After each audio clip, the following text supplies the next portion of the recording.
travels at about 186,000 miles a second. That's about 7 times round the Earth in 1 second. It takes light just over 8 minutes to get from the sun to our planet.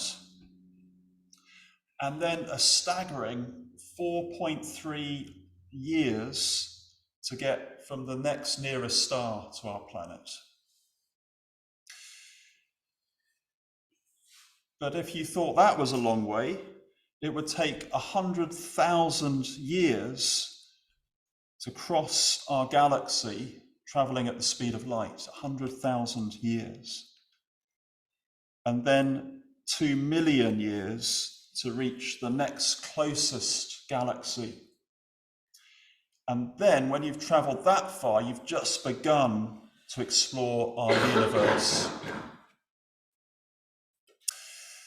The Bible tells us that God created all of this out of nothing with a simple word.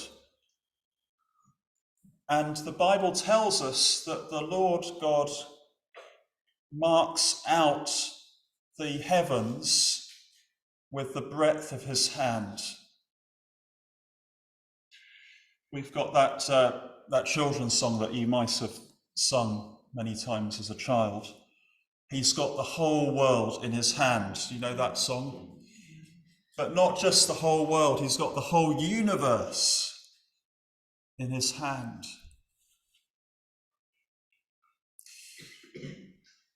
We are all facing a time of uncertainty, change, and upheaval.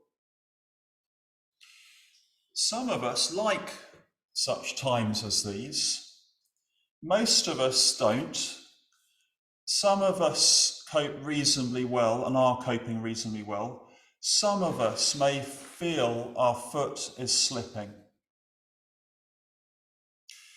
And we all need to walk with the Lord through the next few months, looking to him, trusting in his sovereign power, in his goodness, and in his love. I don't know about you, but when I feel overwhelmed with circumstances, I love to go to the top of a hill and take in the view, or to go to the beach and just look at the great expanse of sea and sky. There's something deeply comforting to know that God is in control when we are not in control. That God is big when we are small. Arthur Pink, a theologian from the last century, said, "The God of this century, 20th century in his case, the God of this 20th century no more resembles the supreme sovereign of Holy Scripture than does the dim flickering of a candle the glory of the midday sun." So I've got a simple aim this morning that we would see more of the midday sun view of God's glory and sovereign power, and that we would be comforted as we see more of who God is. First of all, let's think about what sovereignty means. This book of Daniel is a great place to see the sovereignty of God. In this chapter we've just read a bit of, chapter 4, God humbles the mighty, proud pagan king Nebuchadnezzar. And he was told in verse 32 that you shall be made to eat grass like an ox. You can imagine psychologists having a field day over what exactly happened. It looks very much like he went mad. And it was for 7 periods of time, a completion of time. We don't know how long exactly. But look at verse 32. Until you know that the Most High rules the kingdom of men and gives it to whom he will. So this is what sovereignty means. It's about the rule of God, that the Most High rules. And it's also to do with God's freedom to exercise that rule, complete freedom, that he gives it to whom he will. If you look at verse 35, it expresses this truth even more strongly, God's freedom to exercise his rule. He does according to his will among the host of heaven and among the inhabitants of the earth, and none can stay his hand or say to him, "What have you done?" So from these truths, we can say three strong things, three bold assertions about God's sovereignty. First, God's sovereignty extends over heaven and earth. That's everything, visible and invisible. It is complete. He is King of kings, Lord of lords.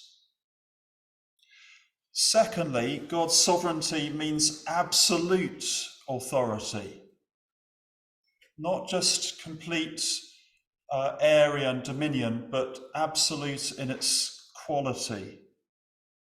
Jesus said, all authority in heaven and on earth has been given to me. It is a complete and total rule. He's in charge. He has no rival anywhere on earth or in heaven. And so, number three, God's sovereignty means he is in complete control and has complete freedom to do just as he wills. No one and nothing can thwart his purposes. Nothing in heaven or on earth happens outside of his control. Nebuchadnezzar is, if you like, set up before us as the greatest king of the earth, the most powerful man on the earth at the time. He reigned over Babylon, which was the great superpower of the day. And in verse 30, he proudly announces, "Is this not great Babylon, which I have built by my mighty power as a royal residence and for the glory of my majesty?"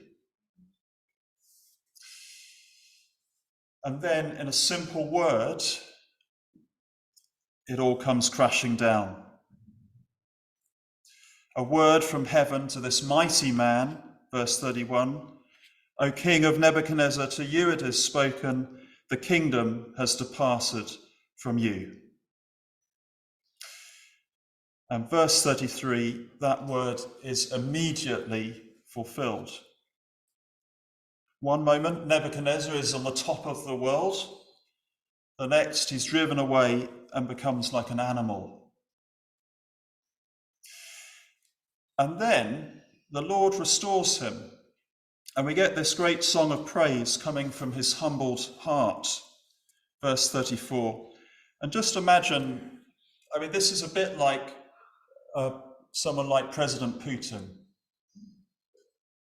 Imagine this coming from such a man's lips about God. Verse 34. For his dominion is an everlasting dominion, and his kingdom endures from generation to generation. And this once proud king declares, verse 37, "Now I, Nebuchadnezzar, praise and extol and honor the King of heaven, for all his works are right and his ways are just, and those who walk in pride he is able to humble." Brothers and sisters, this is the sovereign power of God at work. Here, God is proving that he is King of kings and Lord of lords. Sovereignty means that God is in control of everything, even the most powerful human and natural and spiritual forces. Let's see, secondly, why sovereignty is important for us. It's important for us not just to know about God's sovereignty in our heads, but to really believe it and know it in our hearts. If we believe God is sovereign with all of our hearts, we will find great comfort and reassurance in difficult times, in times of change, in times like the present. Just think for a moment about Daniel and his friends at this part of history. They were Jewish believers in exile in Babylon. And in many ways, they're like us today as God's people, surrounded by unbelief, surrounded by spiritual darkness. And yet what we see in this book, in this hostile environment, Daniel and his friends not only survived this time, but they thrived. They maintained a holy way of life. They refused to compromise, in spite of intense pressure to do so. And as they stood firm, they even found favour with the people where they were living, as they displayed supernatural wisdom and ability. And they saw pagan kings praising God, in this case Nebuchadnezzar in chapter 4. And in chapter 6, that King Darius also praising God. Or, on the opposite extreme, chapter 5, they saw the death of King Belshazzar. How was this achieved? Simply because of their faith in the sovereignty of God. They believed in God's sovereignty so strongly that they refused to bow down to the other gods, the pagan gods, the kings. They refused to compromise their faith in great pressure, even threatened with death. They believed in God's sovereignty so strongly that they were willing to go through the burning fire into the lion's den, fully assured that God could save them.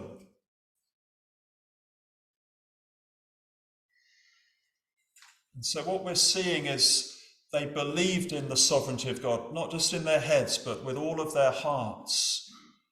And this was the secret to their confident lives in the face of such adversity. Listen to Charles Spurgeon, the great 19th century preacher. He said, "There is no attribute more comforting to his children than that of God's sovereignty. Under the most adverse circumstances, in the most severe trials, they believe that sovereignty has ordained their afflictions, that sovereignty overrules them, and that sovereignty will sanctify them all." And this was Daniel and his friends. In the most severe trials, they believed in the sovereignty of God. They believed God was in authority, that God was in charge, God was in control, and not the earthly kings around them. And this comforted them, and it was the secret of their victory. So what about you and me today as God's people?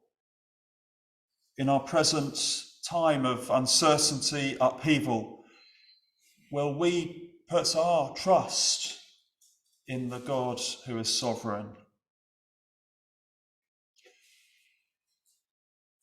Let's take steps at this time to allow this truth about God's sovereignty to really penetrate our hearts. We know it in our heads, but we also need it in our hearts at the moment, that we may walk by faith and not by sight.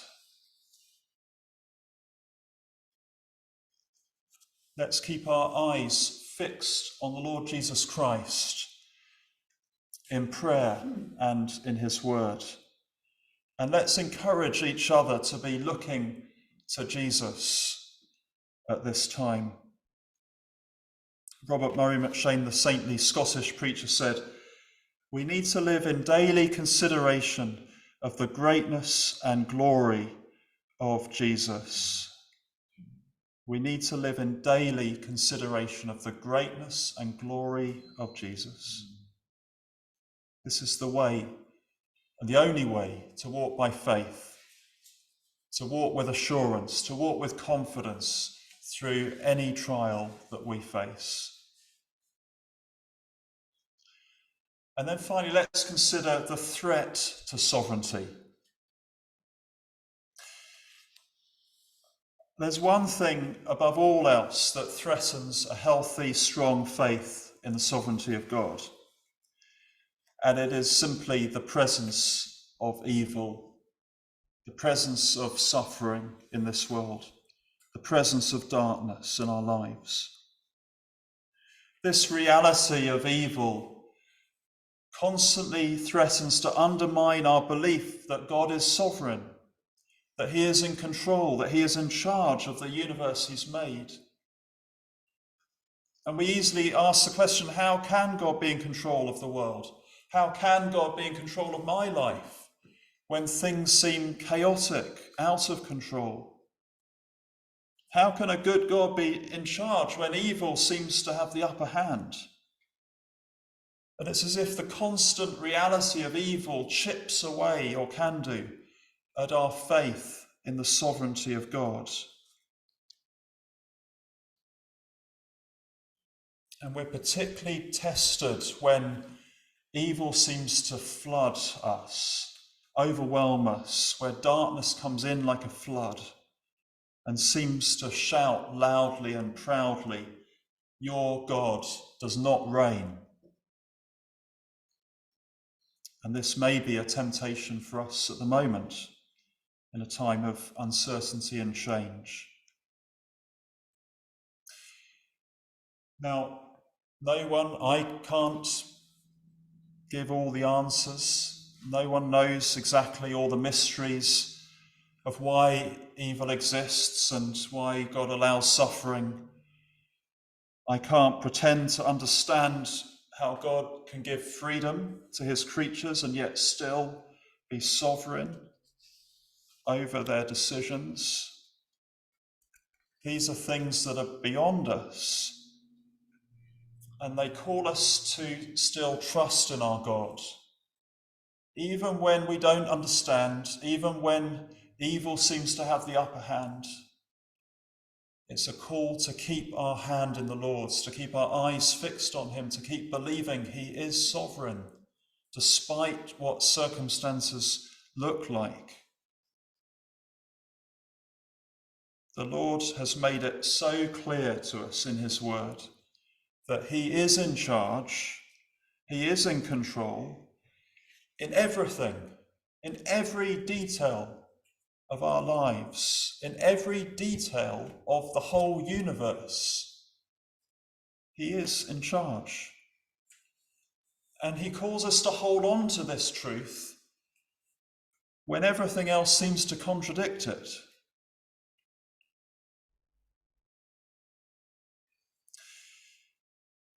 Maybe Psalm 2 might help us out.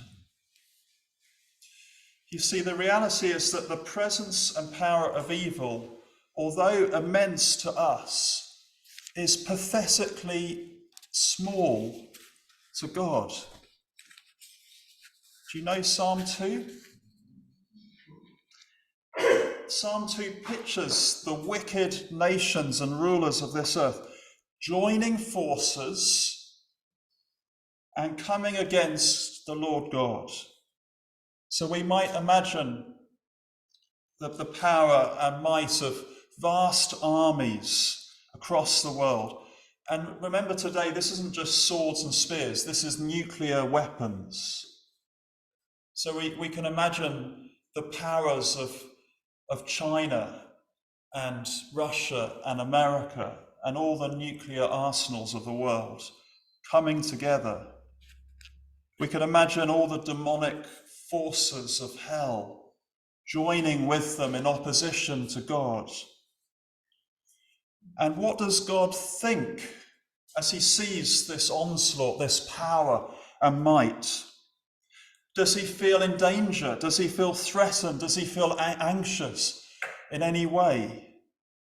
Well, Psalm 2, verse 4 says, "He who sits in the heavens laughs Not because it's some joke, but because it is so pathetic in comparison to his power and might.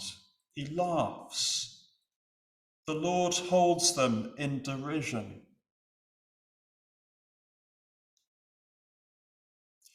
We, in our lack of faith, are easily unsettled by evil, but the Lord never is. It is pathetically small to him. And as his people, we are in him, we are in Christ.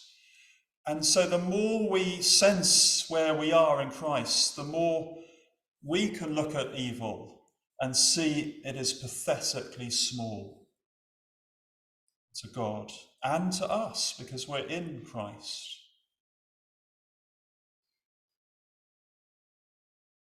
Let me put it like this.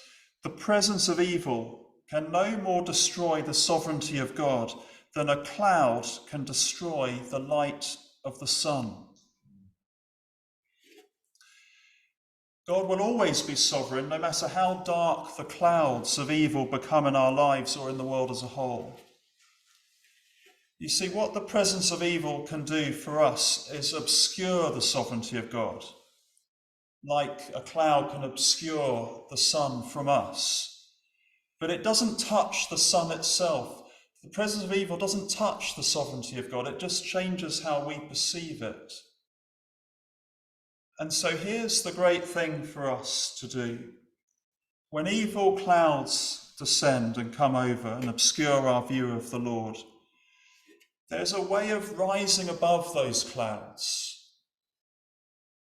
Or, if you like, there's a way of seeing through those clouds to a place where we still see the sovereignty of God and the glory of God. So think of a dull, overcast day. We don't have to imagine too much in our country. The whole sky is full of clouds. We don't see the sun at all. But we know the sun is there, we just don't see the sun. So what do? Well, all you have to do is get in an aeroplane and get above the cloud line. And then suddenly and wonderfully, as you get through the clouds, you see the brilliance of the sun again. Have you ever done that in a plane? I remember doing that a few times, where you get above the clouds and suddenly everything is bright and beautiful. And this is what we learn to do spiritually. When our vision of God changes from being the brilliance that we once saw to the dim candlelight, it's learning to see through the clouds, to rise above the clouds, to still see the glory of God, even though evil is there. As I close, I want to suggest 3 practical things for us at this time to help us to fan our vision of God's sovereignty into flame in our hearts. 3 things quickly. First of all, let's allow the word of God to dwell in us richly. This is how we counteract evil. This is how we counteract lies with the word of truth. This is why reading our Bibles, meditating upon the scriptures is so important. We're instructed to read day and night and to meditate day and night upon the truths of the scriptures. Not just a short time in the day, but significant time reading it, pondering it as we wash up, as we walk, as we go about our business. As was said of John Bunyan, our blood should be bibline. It should be in us, dwelling richly in our hearts. Paul said to the Philippians, whatever is true, whatever is honourable, whatever is just, whatever is pure, whatever is lovely, whatever is commendable, if there is any excellence, if there's anything worthy of praise, think about these things. So it's being more mindful of the truths of God than we are of the realities of evil. Dwelling on God's truth, not on the devil's PR. Paul said to the Romans, be wise as to what is good and innocent as to what is evil. Secondly, let's pray fervently for the Holy Spirit. We have the Holy Spirit if we're believers in Christ,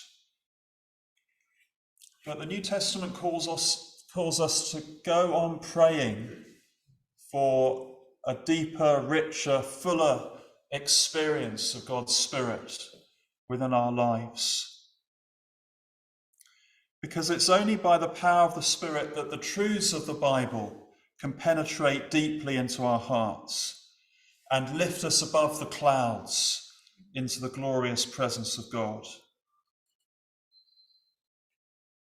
Let's learn to pray with Paul, his prayer in Ephesians 1, that the God of our Lord Jesus Christ, the Father of glory, may give us the spirit of wisdom and revelation in the knowledge of him, having the eyes of our hearts enlightened. This isn't rocket science. Read your Bible and pray.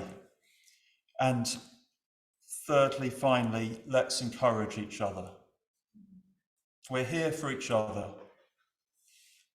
At this time, let's draw together to help each other. Let's look out for those who are having a wobble, which might be all of us at some point. And let's draw alongside to comfort, to encourage, to speak God's truth and to pray together. I'm aware that some may want to visit other fellowships at this time from now and again, and that's fine. That's a sensible thing to do as we discern God's will, if that's the way the Lord's leading. But let's not neglect to keep meeting together on a Sunday as well as during the week. There may be weeks where we go elsewhere, that's fine, but let's keep coming back together to encourage each other and to walk together as we seek to discern God's will together. God's given us each other. It's his gift to walk together at this time, to discern his will together for us individually and corporately, and to support each other in time of change. And so may God give us all grace at this time to allow his word to dwell in us richly, to be filled with his Spirit and to walk together. And then our vision of him will be fanned into flame, and he will burn brightly in us, in our hearts, like the midday sun, and we need fear no evil. The knowledge of and faith in this glorious truth will bring us freedom, boldness, and assurance, even in challenging times. Let's pray together.